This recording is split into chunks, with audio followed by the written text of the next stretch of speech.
May sa kadagiti kang runaan nga parikot, iti sektor ti agrikultura dito region iti Cordillera ket may upan iti proseso iti produksyon ken kasamat iti panaglako. Ken may sabi dito mga kabombo ket ti oversupply nga masansan nga mapaspasaran kadagiti na duma akita ti natdateng. No pay kasta, manamnama ang mapasaya at pay ti produksyon ken panaglako kadagiti natdateng iti region Cordillera ken marisot ti pakasignan iti oversupply kadagiti agricultural products kadagiti sumarsarunong nga aldaw. Kasarunong daytoy iti may nga tinipnong ken katulagan nga nabukal iti nagbatan dagiti nagduduma nga opisina ken ahensya ti gobyerno iti nabiit.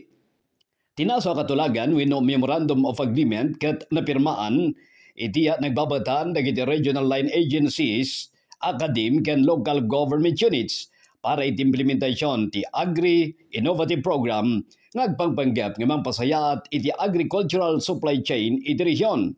Ti agricultural supply chain ket tuktukuyan na ti interamente nga proseso iti panangpataod kadagiti produkto nga pang-agrikultura. Ramanan na ti panagmula, panangiproseso ken panangilako kadagiti nasa produkto manipud kadagiti manalon agingga kadagiti consumer. Partner agencies iti daytoy ti Benguet State University kas karunaan nga implementing agency iti panagkitinulong ti Department of Agriculture Cordillera wenno DA-CAR, Department of Science and Technology Cordillera wenno ti DOST-CAR, Philippine Council for Agriculture, Aquatic and Natural Resources Research and Development wenno PCARD, Cordillera Consortium for AARRD, DE Agricultural Training Institute, Regional Training Center Cordillera wenno ti DA-ATI-RTC CAR. Karaman pa dito iti Mountain Province State University, Ifugao State University, dagiti lokal gobyerno ti Atok, Bugyas, Kibungan, Latridad ken Mangkayan iti probinsya ti Benguet, kasama dagiti lokal gobyerno ti Baugog ken Tadjan sa Mountain Province ken Titinok ijay Ifugao. Sayon kini Dr. Janet Pablo, dadawalo ti Agri-Innovative Project 4, nabukal na iti nga programa, agsibot sa mangsangot ti region, iti dakdakkel akarit, iti panangpataod ken panaglago kadagiti natdateng, manipod pagmulaan aging iti merkado.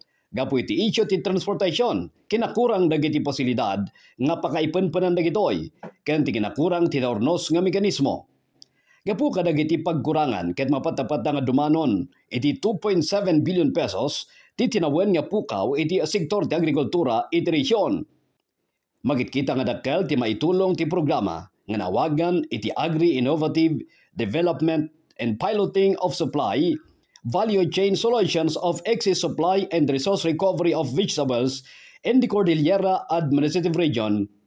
Tapno mapasaya iti supply chain kadagiti produkto nga natdateng ken makatulong iti resource recovery baban iti panakaypatungpal ti supply chain coordination system, waste to value technologies, ken pre- and post-harvest protocols nga mangpasayaat iti kalidad dagiti produkto nga pang-agrikultura ken bayat nga mapabasit ti pukaw wenno lugi dagiti manalon.